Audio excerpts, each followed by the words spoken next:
We're balancing on a shoe, but we're making it work. Are we making it work? Ooh, I don't know how to start this. So, I've just got back from a 3-day meditation retreat, Buddhist meditation retreat in northern Thailand, in Pape to be specific, and I found myself. No, I'm just kidding. But it was pretty incredible. So I kind of wanted to document my experience with the retreat and also, I don't know, just like what I learned so I can watch this back and when I'm feeling not in this like bubble of like peace that I've kind of found from the retreat, I can watch this back and hopefully reclaim this energy. I don't know. So yeah, we came to Thailand and I kind of know that this was something that I wanted to do since we started planning this trip. So for context, I am 23. I've just finished my master's degree back home in England, and so my boyfriend quit his job and we decided to come and travel the world. So we've done a month in New Zealand, 6 weeks in Australia, and we're 2 weeks into our Thailand trip. We've got 5 weeks here. And so while we were in the north of Thailand, we decided that we wanted to go to this meditation retreat in Pape that I'd seen quite a lot on my TikTok. So I did some research and I thought, yeah, this feels like something that I would want to do. And Archie has had like more experience with meditation than me. I'm quite a beginner, but he's had some really like interesting meditation experiences and like spiritual experiences as a consequence of that. So it was something that was kind of up both of our streets. So I thought, yeah, let's book it, let's go. I haven't done much meditation in my life. I do a lot of yoga and Pilates, so I do a lot of like savasanas at the end of like yoga and Pilates and like moments of mindfulness within that, but like meditation isn't something that I like practice and also isn't something, because what we've learned is that meditation is very much a skill and it takes time, and I think I have a very overactive brain. I'm very anxious and I overthink a lot. I have a lot of intrusive thoughts. So like for me it's like never been something I've been able to do. Like keep my mind completely still. So I wanted to come on this retreat, I guess, kind of to learn more about myself, more about like some techniques that I could maybe use, and also just like more about Buddhism as a religion. I think I've never been I'm a person of science. I have 2 degrees in science. I have a master's degree in neuroscience. How many times do I want to say I've got a master's degree?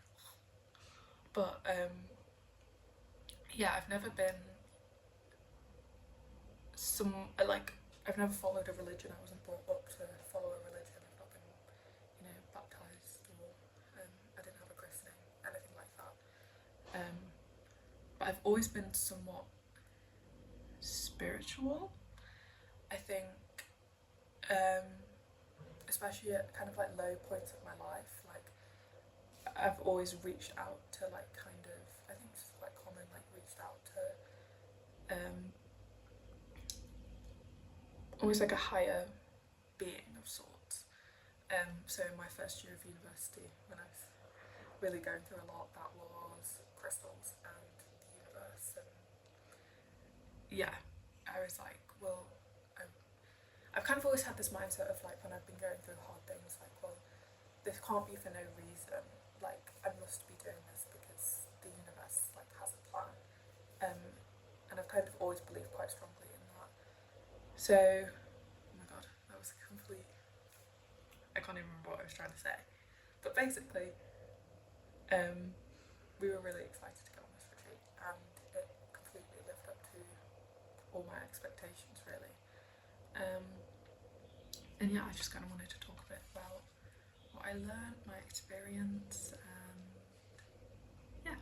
The first thing that kind of stood out to me was, so the first day of the retreat, you had to be in complete silence. Like everyone had to be in complete silence, apart from like obviously when the monks were giving us like talks and stuff, and guided meditation. But apart from that, like all the free time, which you did have like a good 4 or 5 hours of free time in the day, was complete silence. A really interesting experience. I don't think I've ever gone a day without talking, apart from maybe I think I did a sponsored silence. Does anyone remember this? Why, when I was literally, I think I was like 9 or 10, and I was like, I'm doing a sponsored silence. No one sponsored me, I just didn't talk for the day, and I walked around school with a notepad being like, I can't talk today. Anyway, yeah, I think that was the last time I was probably silent for an entire day. Or maybe the odd, like, you know those days when you're really hungover and it's like, oh yeah, no words are leaving my body today. But intentional silence, yeah, not anything I've ever really experienced. So, but it was really insightful and really interesting. I think it was probably one of the most peaceful days of my life, because as well as everyone being silent, the environment that you're in is just so understimulating. And as someone who gets very overstimulated a lot of the time by very minor things, like that's something I really struggle with, is like this level of overstimulation in my life. It really led to me having this like complete like sense of peace and calm within my body that like, yeah, I've never really experienced anything like that. Even from the moment we kind of like arrived at the retreat, it was just like this level of calm and like, yeah, just this incredible environment to be in. So yeah, being silent within that, I didn't find it particularly difficult. It felt like right. There was the option to be silent for the whole time we were there, but I didn't take up on that. I think as well, when you're learning a new skill, it's like obviously throughout the day I was learning different like meditation techniques and practicing my meditation, and things like that. I think it was interesting to be silent because a lot of the time when I'm learning new skills, I will kind of crave that outward reassurance like and validation from other people that I'm doing a good job. I think that's come from like years of systematic reliance on academic validation, which I'll talk a bit more about in a bit. But yeah, it was interesting because like there was no one telling me that I was doing a good job apart from myself, and that's not something I've ever experienced before, which is a bit sad. But yeah, I don't know. It was interesting to like kind of have that moment of like, there's no one telling you, there's nothing telling you, there's no grade, there's like nothing to tell you in this situation that when you're learning this new skill that you're doing it right or you're doing it well, apart from like yourself. So that's definitely something that I learned being in like the silence. My mind didn't completely switch off throughout this whole 3 days. I would like to preface, I didn't reach a level of mental stillness. I didn't have any kind of like spiritual awakening during this time, although like the monks did talk quite a bit about it. But I have such a busy mind that I know that it's going to take more than 3 days of meditating for like 2-3 hours a day to like kind of reach that level of, you know, insight and mental stillness, which is what I'm after. But it was still probably the calmest my mind has been in a really, really long time, as long as I can kind of remember. There was no stress, I didn't feel any anxiety, and especially when we were silent, it wasn't like, there was no level of overthinking because like there was nothing to think about, if that makes sense. There was no interaction to overanalyze, there was no like,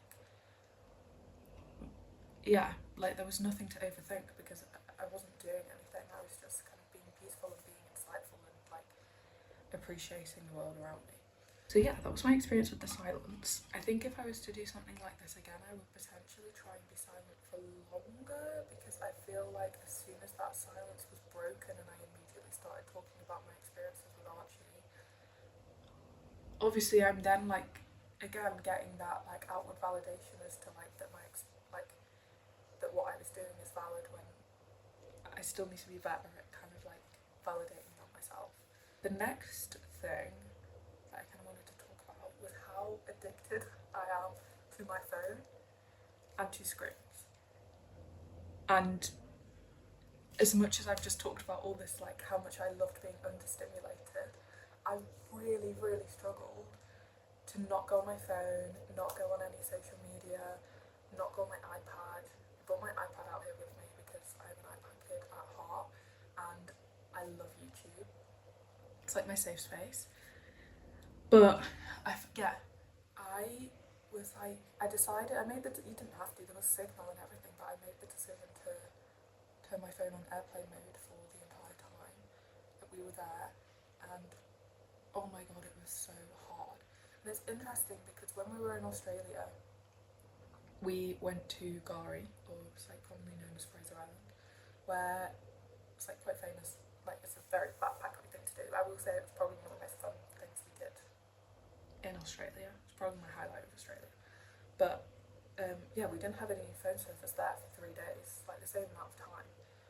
And I didn't miss my phone at all. I didn't miss scrolling. I didn't miss anything. And I was kind of thinking about that because when I was on the retreat, I was really struggling, and all I wanted to do was go on my phone.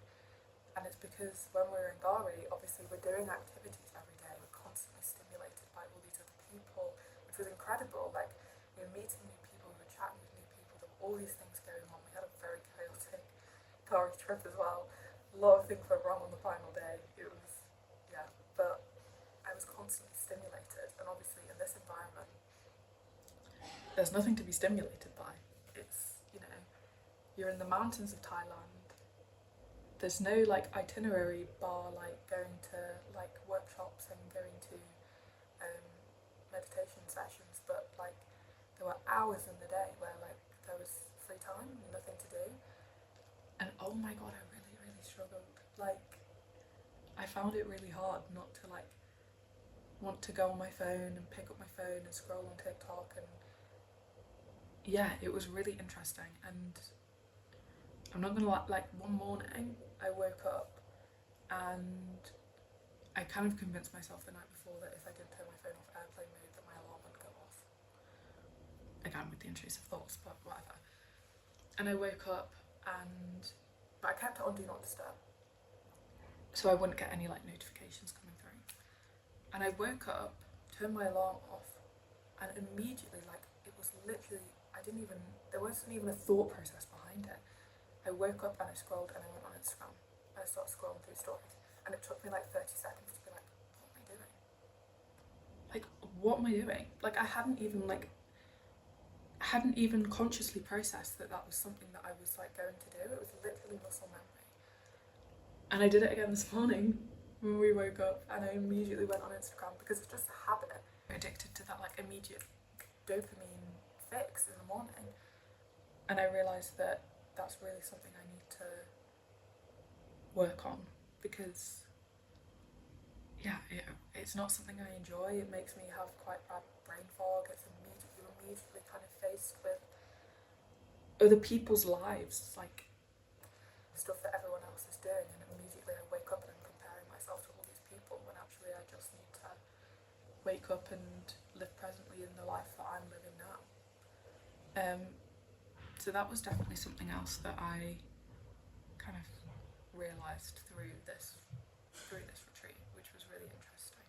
Not interesting. I knew I had a phone addiction, but I didn't realise how bad it was until I was kind of like everything else was taken away out of the equation, and all I was left with was myself and my journal and my Kindle. Because I did read, which I appreciate as another form of like mental stimulation, but I think it's a healthy one in my opinion.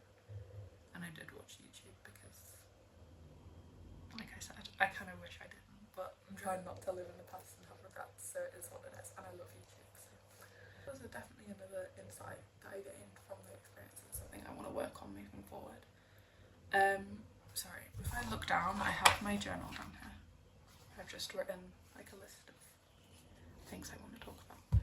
The next thing I wanted to talk about was how I found the meditation. Guys, meditation is really hard. It's really hard.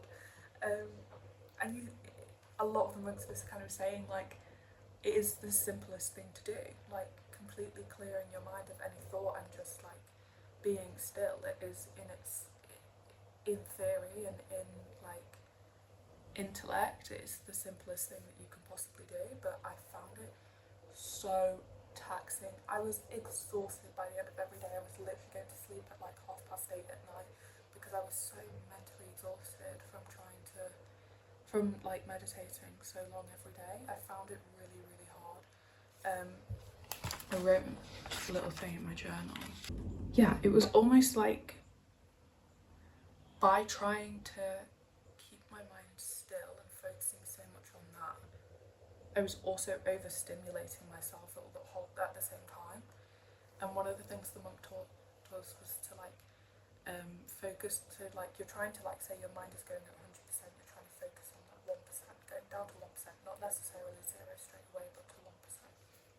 So you do this by having a meditation object, and it can be the breath, it can be like a visual object that you visualize, or it can be a mantra or like nature sounds or whatever, but it's like this meditation object.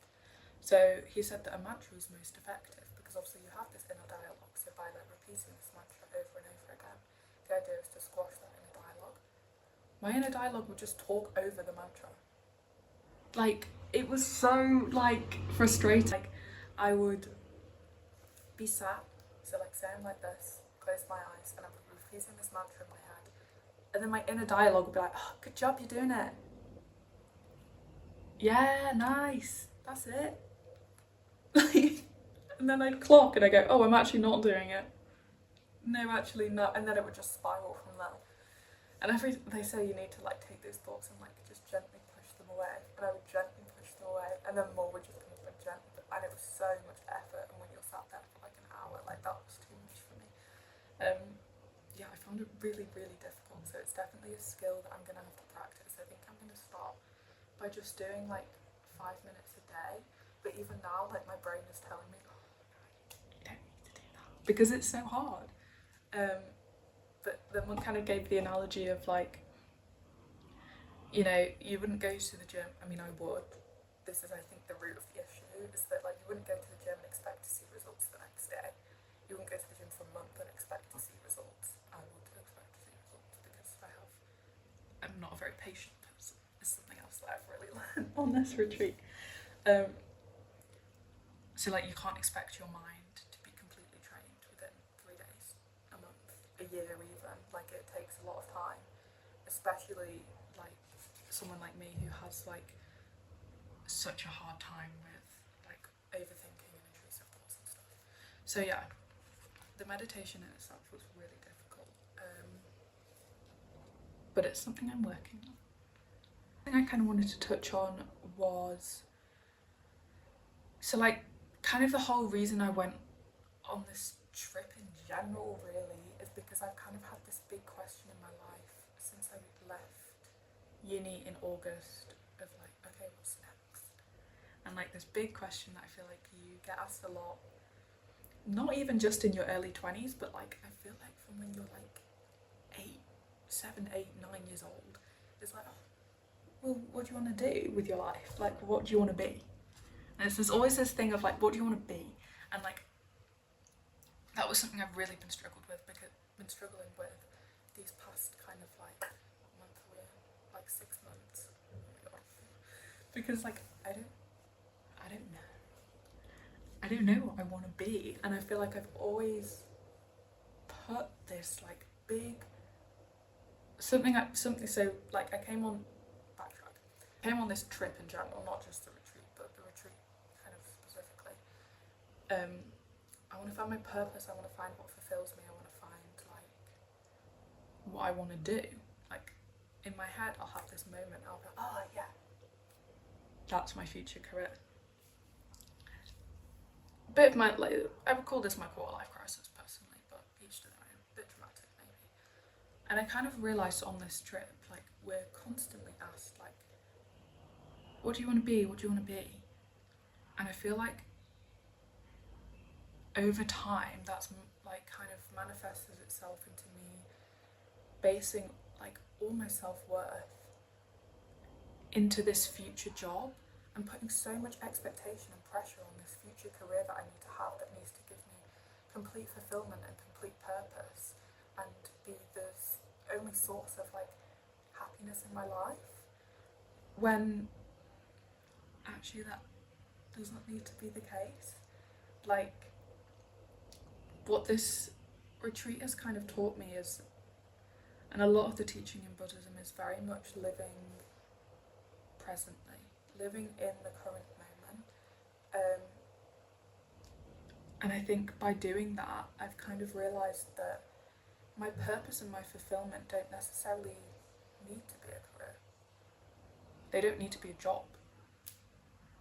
Might not sound crazy, but to me that was a really big realisation. As someone who has like placed all my self-worth in this future career, and I've spent the last, oh my god, like probably 8 years of this being something I worked towards. You know, I got the good grades at school, I got the good grades at A level, I worked really hard, I got into university. I always kind of felt like, oh, I don't know if this is for me, but I worked really hard, I went on, I did my master's degree, all to like have this thing that now I'm like, actually that doesn't need to be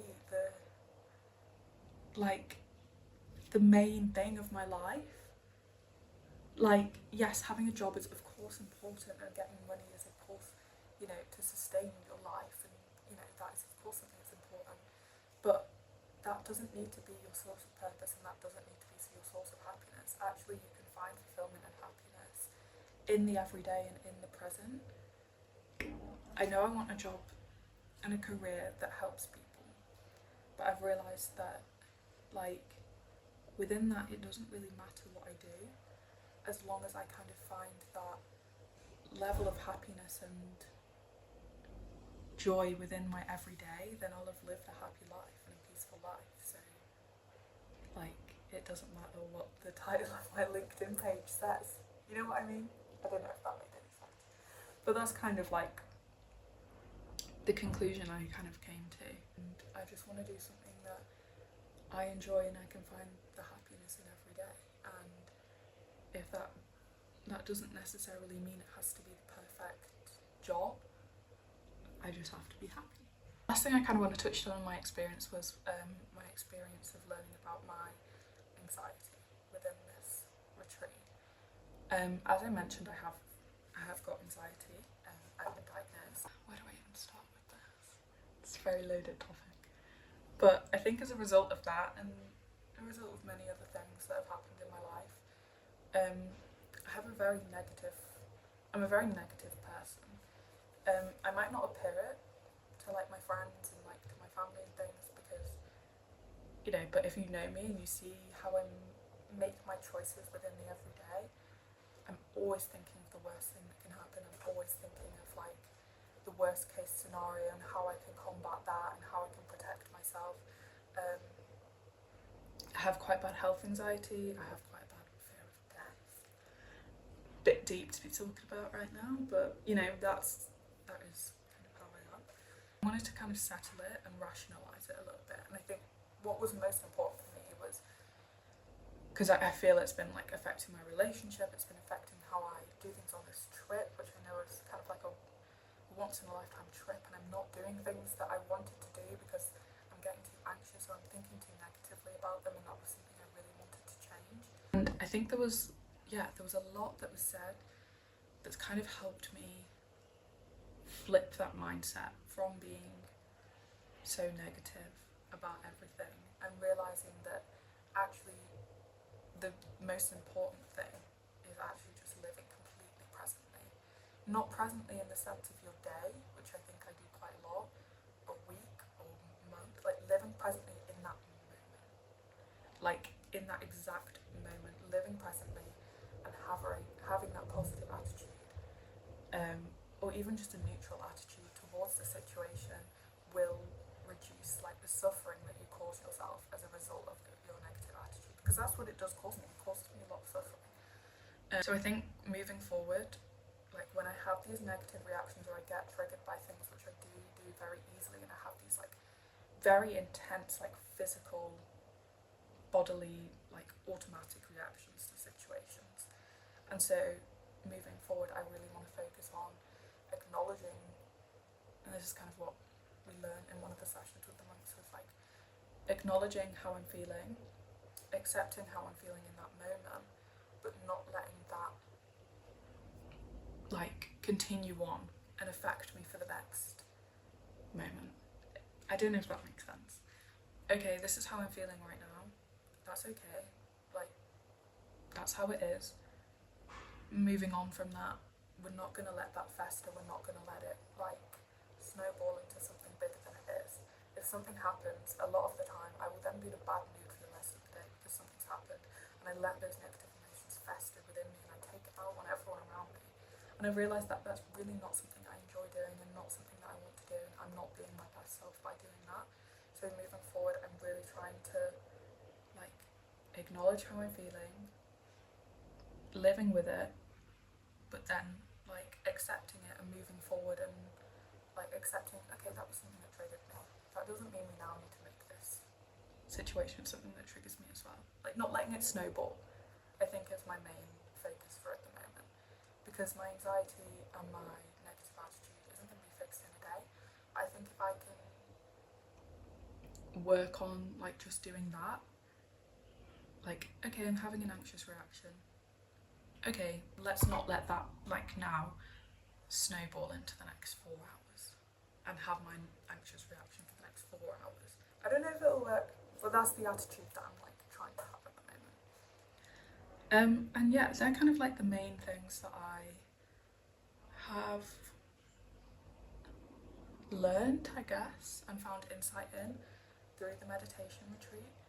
I kind of wanted to just read out some quotes that, and like some things that I journaled on over the 3 days, and yeah, I feel like they could be of benefit, and they're also things that I feel like I'm gonna need to remind myself of in the future.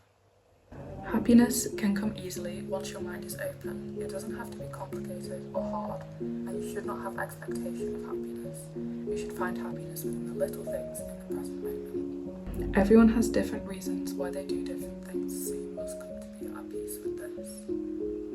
If you believe in yourself and you love yourself, you know it will come back to you. The first thing you have to change is inside, and this will free you from expectation. Listen to your heart and the tune of your mind, whatever that may be, even if it denies societal expectation. We must learn and therefore grow. You can't change the universe to fit your expectations and desires. If we do what we've always done, we'll get what we've always gotten. So abandon trying to be the one to figure it out. The only thing that ever dies is that which is not true. With life situations with grace and compassion and mutual empathy. To be in conflict with the way it is to be in suffering. The blade will still come, but we don't have to keep it sharp. Purpose is found in fearlessness. Trust your intuition, and meaningful coincidences will occur. When pointing your finger at something, there will always be 3 pointing back at you. And when you're too attached to your ideas, you may miss something truly valuable. So trust the process and do so with humility. There is no life without a storm, so you need to make sure that your vessel is prepared. Accept and acknowledge, but don't let something consume you. Every cloud will run out of rain as long as you stop filling it. Everything is happening exactly as it's supposed. Do not fight the old, feed the new. Future you is looking back at memories of you right now. Don't let her